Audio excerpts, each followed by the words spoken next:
नमस्कार दोस्तों, एक बार फिर से आपका हार्दिक अभिनंदन और स्वागत मैथ क्लासेस नोर पर। जैसा कि आपको पता है, अपनी मैथ के टॉपिक कर रहे थे और आज 10th क्लास में एक नया टॉपिक स्टार्ट करेंगे। और नए जो टॉपिक का नाम है वो है केंद्रीय प्रवृत्ति के माप। क्या नाम है? केंद्रीय प्रवृत्ति के माप। केंद्रीय प्रवृत्ति के माप। ये स्टार्ट करेंगे अपने। ये जो टॉपिक है वो 10th क्लास का टॉपिक है। 10th क्लास में 13वीं प्रश्नावली है और ये जो प्रश्नावली है वो कम से कम 13-14 नंबर की प्रश्नावली 10th क्लास के बोर्ड के जो एग्ज़ाम होते हैं उसमें इस प्रश्नावली में से सवाल पूछे जाते हैं। और ये ऐसी प्रश्नावली है जो प्रत्येक बच्चे को आवश्यक रूप से आनी चाहिए, यानी कि पासिंग मार्किंग जो चैप्टर देता है वो यही चैप्टर है। चैप्टर का नाम क्या है? केंद्रीय प्रवृत्ति के माप। तो इसमें अपने को 3-4 चीज़ें पूछी जाती है। उसमें सबसे पहले क्या पूछा जाता है? सबसे पहले पूछा जाता है परास। क्या पूछा जाता है? परास। फिर उसके बाद में हमें पूछा जाता है वर्ग चिन्ह। इसी चैप्टर के अंदर वर्ग चिन्ह। उसके बाद में नंबर 3 पर हमें पूछा जाता है माध्य, जिसको समांतर माध्य बोलते हैं। क्या बोलते हैं? समांतर माध्य। और इसका दूसरा नाम अपने को ये भी मिल सकता है, औसत। क्या मिल सकता है? औसत। उसके बाद जो चौथा आता है मध्यांक। क्या चीज़ है? मध्यांक, जिसको माध्यिका भी बोलते हैं। क्या बोलते हैं? मध्यांक या माध्यिका। और पांचवा आता है बहुलक। ये 5 चीज़ें अपने को पूछी जाती है मेन रूप से। तो बात करते हैं अपने कि सबसे पहले परास और वर्ग चिन्ह क्या होता है।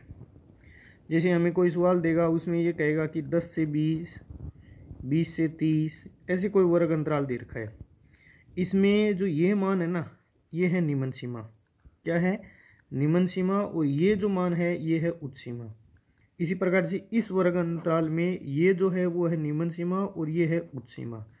अब इसमें हमें पूछता है परास। क्या पूछता है? परास। तो परास का जो मान होता है वो होता है, क्या होता है? उच्च सीमा में से उच्च सीमा माइनस क्या करना है? माइनस करना है निम्न सीमा। ठीक है, यानी कि बड़े वाली सीमा में से कौन सी सीमा घटानी है? छोटे वाली।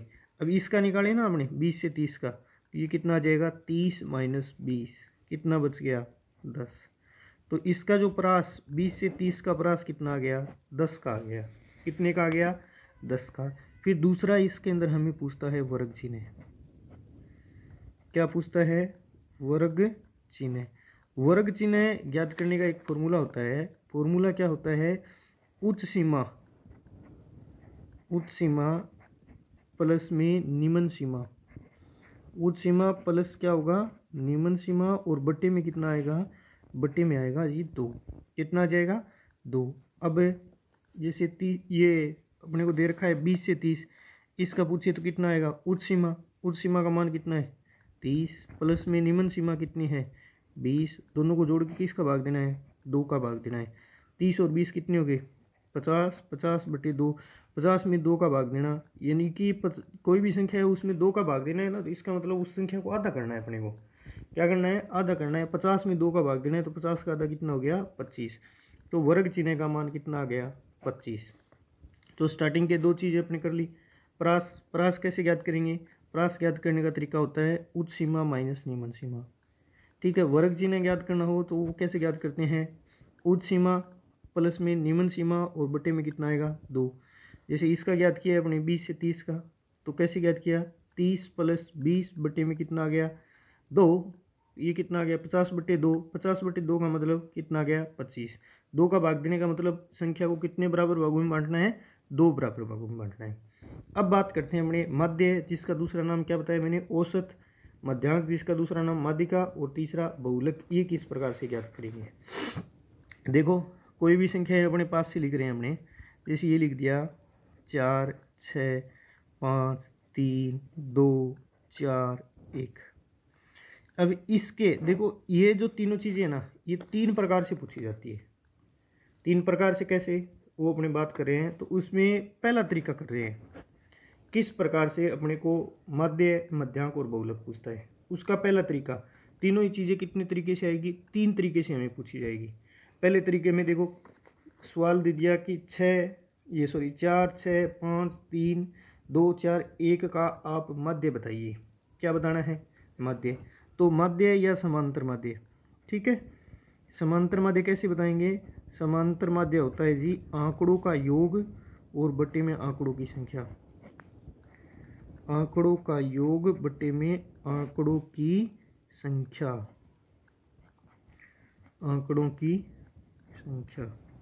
तो आंकड़ों का योग कर लो, आंकड़ों का योग करेंगे तो ये कितना है, ये है जी 4 + 6 + 5 + 3 + 2 + 4 + 1 बटे में कुल आंकड़े कितने हैं, 1 2 3 4 5 6 7। तो ये कितना आ जाएगा, 7। जोड़ लो, 6 और 4 10, 10 और 5 15, 15 और 3 18, 18 और 2 20, 20 और 4 24, 24 और 1 25। तो उत्तर कितना आ जाएगा, 25/7। कितना आंसर आ गया, 25/7। अब इसमें आप यदि भाग देना चाहो तो भाग दे दो, वरना 25/7 उत्तर आ जाएगा। भाग देंगे तो कितने पे जाएगा, 7 × 21 बच गए 4 40, 7 × 5 35, फिर 5 बच गए 50, 7 × 7 49। तो उत्तर कितना आ जाएगा, 3.57। और यहाँ क्या लिख देंगे, लगभग लिख देंगे, क्योंकि पॉइंट के बाद में ये जो भाग है वो लगातार चलता जाएगा। किस कारण से चलता जाएगा, देखो 25/7 ये है ना, ये लगातार चलता जाएगा। तो इसका उत्तर कितना आ जाएगा, 3.57 और लगभग लिख दिया। ये क्या ज्ञात कर दिया आपने, ये ज्ञात कर दिया जी समांतर माध्य। समांतर माध्य ज्ञात करने का तरीका क्या होता है, समांतर माध्य ज्ञात करने का तरीका होता है आंकड़ों का योग बटे में क्या आएगा, आंकड़ों की संख्या। आंकड़े जो दे रखे हैं वो लिख दिए, उनका योग कर दिया और बटे में आंकड़ों की संख्या कितनी है, 7, 7 का भाग दे दिया। तो उत्तर कितना आ गया, 3.57। और ब्रैकेट में क्या लिख दिया, लगभग लिख दिया। लगभग क्यों लिख दिया, क्योंकि हमारा जो आंसर था वो 7 का अपने भाग कर रहे हैं, तो भाग लास्ट तक चलता जाएगा। तो इसलिए क्या करेंगे, इसको क्या लिख देंगे, लगभग लिख देंगे। क्या लिख देंगे, लगभग। अब देखो जी, इसके अंदर दूसरा अपने को ज्ञात करना है। दूसरा क्या ज्ञात करना है, दूसरा इसी सवाल का अपने को मध्यांक ज्ञात करना है। मध्यांक या माध्यिका जिसको बोलते हैं। तो सवाल यही है, इसी का सेकंड पार्ट है। इसके सेकंड पार्ट में हमें क्या कह रहा है, इसका मध्यांक ज्ञात कीजिए। संख्या कितनी है, संख्या मैं दोबारा लिख रहा हूँ, 4 6 5 3 2 4 1। तो सबसे पहले क्या करेंगे, इनको अपने आरोही क्रम में लिख लेंगे। कौन से क्रम में, आरोही क्रम में। आरोही क्रम में लिखने का मतलब क्या होता है कि सबसे पहले सबसे छोटी संख्या, उसके बाद बड़ी बड़ी बड़ी, इस प्रकार से देखो लिखेंगे। तो कैसा, कितना आएगा, सबसे पहले 1 या गया 1, उसके बाद में कितना आएगा, 1 के बाद में क्या जाएगा, 1 के बाद में 2, फिर कितना आएगा 3, फिर 4 2 बार है तो 4 आ गया, फिर कितना आ गया 5 और 6। अब मध्यांक जो लिखा हुआ है ना, मध्यांक शब्द, देखो इनका अपने को मध्यांक ज्ञात करना है। और मध्यांक की जब अपने संधि विच्छेद करेंगे ना, तो वो क्या आएगा, मध्य प्लस में अंक आ जाएगा। क्या आ जाएगा, मध्य प्लस में अंक। यानी कि अपने को बीच का अंक बताना है। क्या बताना है, बीच का अंक। तो इसमें बीच का अंक कितना होगा, देखो 3 संख्या इधर छोड़ देंगे, 3 इधर छोड़ देंगे, बीच में कितना बच गया, 4। तो मध्यांक कितना आ जाएगा, मध्यांक आ जाएगा 4। कितना आ जाएगा, 4। अभी इसको यदि फॉर्मूले से करेंगे ना, फॉर्मूले से करेंगे तो इसमें 2 प्रकार के फॉर्मूले लगेंगे। 2 प्रकार के कैसे, 2 प्रकार के फॉर्मूले ऐसे लगेंगे कि पदों की संख्या सम हो सकती है, पदों की संख्या क्या हो सकती है, सम, और पदों की संख्या क्या हो सकती है, विषम। पदों की संख्या विषम, जैसे अपने ये सवाल किया है, इसमें पदों की संख्या कितनी है, 7। तो इसमें फॉर्मूला क्या होगा, इसमें फॉर्मूला होगा n प्लस में 1/2वां पद। कौन सा पद होगा, n प्लस 1/2वां पद। n का मतलब जितने पद है वो, तो पद कितने हैं इसमें, इसमें बात करें अपने तो 7 पद है। तो ये कितना जाएगा, 7 प्लस 1/2वां पद। ठीक है, 7 और 1 8, 8/2, यानी कि चौथा जो पद है ना वो पद आ जाएगा। और चौथा पद कितना है, देखो ये पहला, दूसरा, तीसरा, चौथा, चौथा उत्तर कितना है, 4। तो उत्तर कितना आ जाएगा, 4। ये विषम के लिए आ गया। अब इसी सवाल में मैं एक पद और जोड़ रहा हूँ, आगे जोड़ दिया 7। अब इसका मध्यांक पूछे तो कितना आएगा। अब इसका मध्यांक ज्ञात करने के लिए देखो, एक जैसे पद, बीच के पद ज्ञात करना है अपने को। मध्यांक का मतलब है मध्यांक पद। तो 3 पद इधर छोड़ देंगे और कितने इधर छोड़ेंगे, 3 इधर छोड़ देंगे, तो बीच में कितने पद बच गए, 2। इन दोनों को जोड़ के किसका भाग देना होता है, 2 का भाग देना होता है। अब देखो सम के लिए पूछे ना, पदों की संख्या यदि सम है तो उसके लिए क्या आएगा, पदों की संख्या सम हो तो उसके लिए आएगा n/2वां पद। कौन सा पद, n/2वां पद प्लस n/2 प्लस 1वां पद। ठीक है, ये 2 पद आएंगे और बट्टे में कितना आ जाएगा, बट्टे में आ जाएगा 2। अब देखो इसमें कुल कितने पद कर दिए अपने, एक पद और जोड़ने के बाद 8 पद हो गए। 8 पद में एक तो 8/2, 8/2 का मतलब हो गया जो चौथा पद है वो, और n/2 यानी कि 8/2 और प्लस 1 वहाँ पद। ठीक है, और बट्टे में कितना आ जाएगा, बट्टे में आ जाएगा 2। ठीक है, अब इसको करेंगे 8/2वां पद यानी कि चौथा पद, और चौथा पद कितना है देखो 4, तो ये आ गया 4। फिर चौथा प्लस में 1 कौन सा पद हो गया, पांचवां पद भी कितना है 4, ये आ गया 4। बट्टे में कितना आ जाएगा 2, 4 और 4 8, 8 बट्टे में 2, उत्तर कितना आ गया 4। आंसर कितना आ जाएगा 4। ठीक है, इस प्रकार से ज्ञात करना है। उसके बाद इसी सवाल में, ये जो अपना सवाल लिखा है ना, इसी के अंदर बात करते हैं बहुलक। क्या याद करना है, इसी सवाल के अंदर बात कर लेते हैं, इसके अंदर बात करते हैं बने बहुलक। ठीक है, तो बहुलक का मतलब क्या होता है, बहुलक का मतलब होता है जो संख्या सबसे ज़्यादा बार आई हो, जिसकी बारंबारता क्या होनी चाहिए, बारंबारता होनी चाहिए सर्वाधिक, सबसे ज़्यादा बारंबारता होनी चाहिए, सर्वाधिक बारंबारता। जो संख्या सबसे ज़्यादा बार आई है वो क्या होती है, वो बहुलक होती है। तो अभी इसमें चेक करें कि कौन सी संख्या सबसे ज़्यादा बार आई है।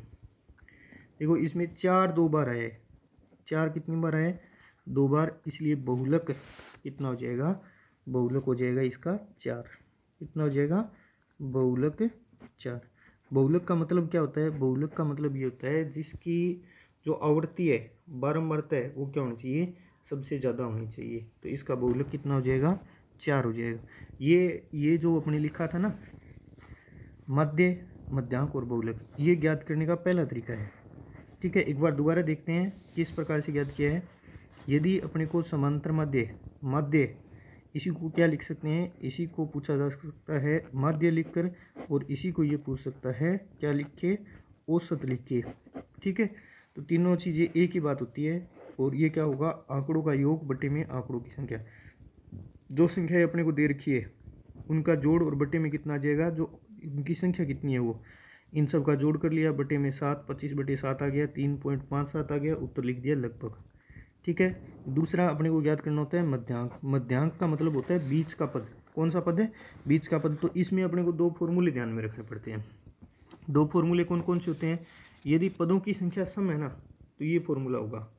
कौन सा फॉर्मूला, n/2वां पद प्लस में n/2 प्लस 1वां पद, और बटे में कितना आ जाएगा 2। ठीक है, और पदों की संख्या यदि विषम है, यदि पदों की संख्या विषम है तो फॉर्मूला कौन सा लगेगा, n+1/2वां पद। अब देखो इन दोनों में अंतर है, ये लिखा हुआ है n/2 + 1, ठीक है, n/2 + 1, ये लिखा हुआ है n+1/2, ये अंतर है। इसका मतलब जो जैसे 8 है तो 8/2 चौथा पद हो गया, और इसमें यदि 8 है ना तो 8 + 1 9/2, 8 तो होगा नहीं क्योंकि पदों की संख्या क्या है, विषम है, तो ये कितना आ जाएगा 7, जैसे ले रहे हैं ना 7 + 1 8, फिर बट्टे में 2 आएगा। ठीक है, ये चौथा पद आ जाएगा। और उसके बाद में अपने बात की थी कि इसकी बहुलक की।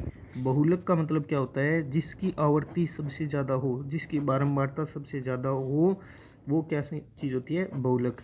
ये ज्ञात करना है का पहला तरीका हो गया। उसके बाद सबसे पहले अपने क्या क्या था, परास। परास का मतलब क्या होता है, परास का मतलब होता है उच्च सीमा माइनस निम्न सीमा।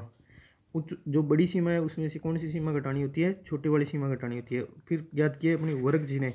वर्ग चिन्ह कैसे ज्ञात करते हैं, उच्च सीमा प्लस में निम्न सीमा बटे में 2, 30 + 20 बटे में 2, 50/2, उत्तर कितना आ गया 25। ठीक है, तो ये केंद्रीय प्रवृत्ति के जो माप है सांख्यिकी की है, उसमें पहला पॉइंट आ गया। दूसरा पॉइंट अपने आगे वाली क्लास में करेंगे। यदि क्लास आपको अच्छी लग रही है तो ज़्यादा से ज़्यादा लाइक कीजिए, शेयर कीजिए, सब्सक्राइब कीजिए। धन्यवाद। जय हिंद, जय भारत।